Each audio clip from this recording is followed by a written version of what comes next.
Good afternoon. I am here this afternoon to talk about floating offshore wind and compare it to some other options. So I want to acknowledge my co-authors, Mike Graybill and Janet Hodder, who really put together an enormous amount of information for this presentation.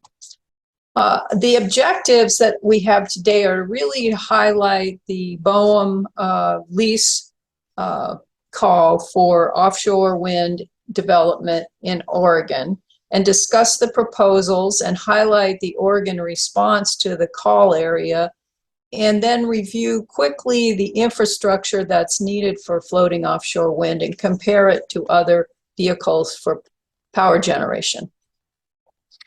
So just a little background is Oregon has been very aggressive in trying to increase the clean energy for everyone in the state, and is committed to achieving 100% greenhouse gas-free electricity production by 2040. So looking at this offshore wind as a way to create green energy for Oregon, a lot of people looked at this and want to further understand the consequences of development of floating offshore wind. And so starting this past year, the Oregon legislature passed a requirement that the Oregon Department of Energy would develop a legislative report that's going to be completed very soon. And through this process of developing the report, they have worked extensively to understand the benefits and challenges of integrating up to 3 gigawatts of floating offshore wind and providing an infrastructure assessment with a literature review and public comment process.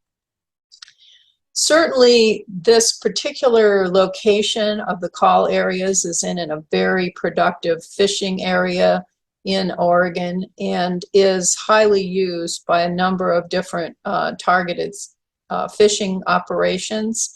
So the Pacific Fishery Management Council weighed in and has been actively engaged, and they're really identifying that some of these locations could have adverse effects on the fishing community that would be irreversible and potentially forever lasting.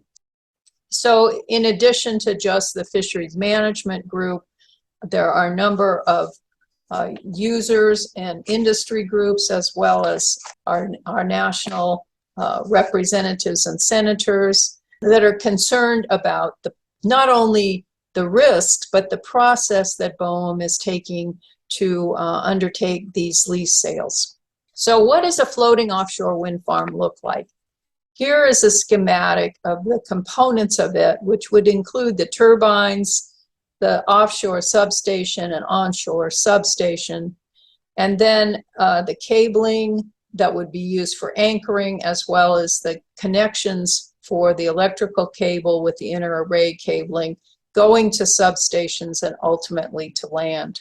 So to get an idea of the magnitude and the size of this kind of operation, we've got some photos here that show of a very typical generation turbine, a GE turbine, and give you a schematic of the height, comparing it to some of the tall buildings in New York City, the diameter of the rotors, and the surface area of the blade sweep. And our estimates show that it would take about 250 of these large units to produce the 3 gigawatt goal for at least the beginning of offshore wind development in Oregon. So let's look a little further at how these floating devices would be anchored to the ground. You're looking at a scheme that is commonly used with a mooring system that can move, because obviously putting this out there in a highly active environment is going to require that it be movable. And to do this, you've got an estimated 3 to 8 times the depth for an anchor system to be cabled. And here's just a schematic of how that can be done. With our estimates, we are we are conservatively estimating that it could take over 700 miles of mooring cables. And these are not just sitting fixed on the bottom. They're actively moving. There's going to be scarring. There's going to be a lot of opportunity for colonization of this, because this is being put, a hard substrate being put into more of a soft substrate area. We have a schematic here of the turbine's placement that's shown in one of the literature reviews.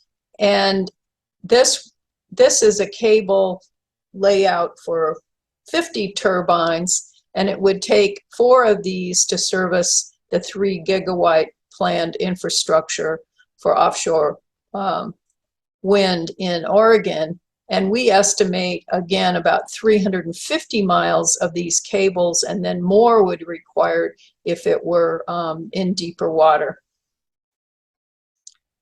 So we've talked about the cabling, the anchoring. What about how this is going to be assembled and what it takes to create and monitor and service?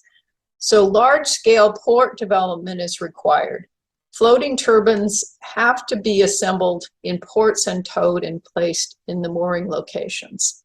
To do this requires a large infrastructure on ports, which would include deepening and extending the areas of regional ports to service this kind of industry. We note that fixed bottom wind turbines are assembled at sea, and they don't require such extensive port development to create them and put them in place. So now that we've got these in place, what's going to happen as the wind is harvested for energy? And here is a short schematic of some of the proposed wind speed reductions that can occur with a wind farm. This is some work that was done modeling installations in the New York Bight, in the Atlantic Ocean there. And you see here that the change from 0 down to 2 meters per second in wind speeds that could be measured and simulated for the hub of those installations, and then also on the water surface. In addition to reducing the energy on the water surface, you're going to have an effect on temperature as well. The California current ecosystem is an important system driving all the productivity of fisheries in the Pacific Northwest. The wind energy is the driver of this, and harvesting energy from the wind is going to have consequences. There's a number of simulations that have been done, but basically here's some information from the kind of mixing that goes on not only at the surface but also vertical mixing of nutrient waters in the California current. Alteration of the water column itself is going to be part of the effects of these structures. And this is another schematic of some recent publications that are showing how if you have stratified water columns and you put these placements in those areas, you're going to affect the mixing on a local and even on a regional basis. So you could increase the nutrient flux around the turbines and resulting potential impacts from those as well.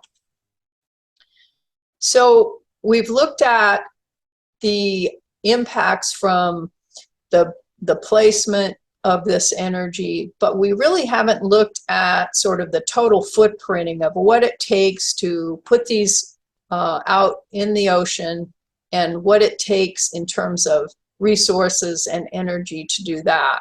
So here's a few examples that the steel alone for a fixed bottom infrastructure wind farm in the Baltic Sea, it was estimated that it would take over 200 100,000 tons of CO2 just to make the steel for this renewable energy product. But it doesn't include the component manufacturing, the transport, the assembly, installation, maintenance, and all of, including the decommissioning for these. The minerals used in energy technology by power generation are shown here in this example that was put together by the International Energy Association, comparing the relative use of minerals for offshore wind, onshore wind, solar, and other power production. And you can see that the largest portion for the offshore wind is copper. Offshore wind technology is the most copper-intensive form of renewable power. And what is the reason for this is because the installations and the connections that have to be made to each one of those wind installations is done with copper, here, shown here with the cabling system. It's enormous. More than minerals, let's just look at overall costs.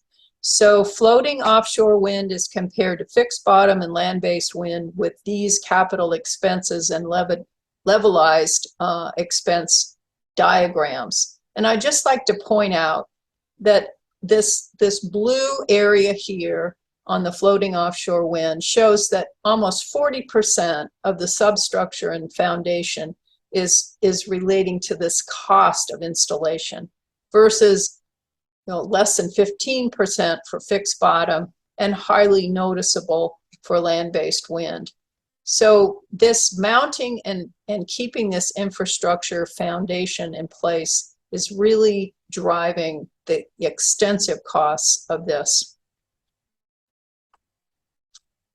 Summarized, we have a very busy table here, but just to give you an idea of the things that we've looked at that need to be considered in this development: fisheries displacement, habitat, navigation safety, resource intensity, certainly the costs, maintaining and operating, as well as decommissioning. And then the bottom line is, how much time does it take to develop this? How quickly can we respond to decarbonize our power system?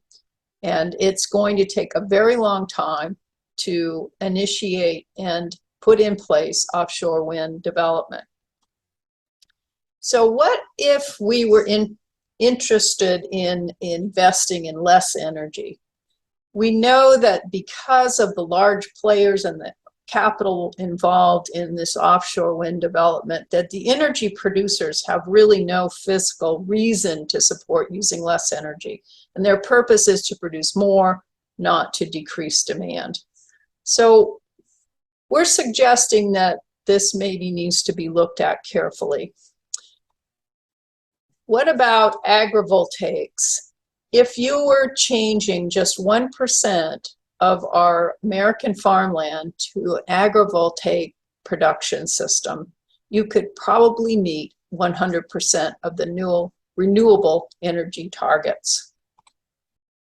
We have a recommendation that AFS develop a renewable energy policy working group and look at all of these things and begin to put things together for the fisheries community. I thank you for your attention and am taking questions now.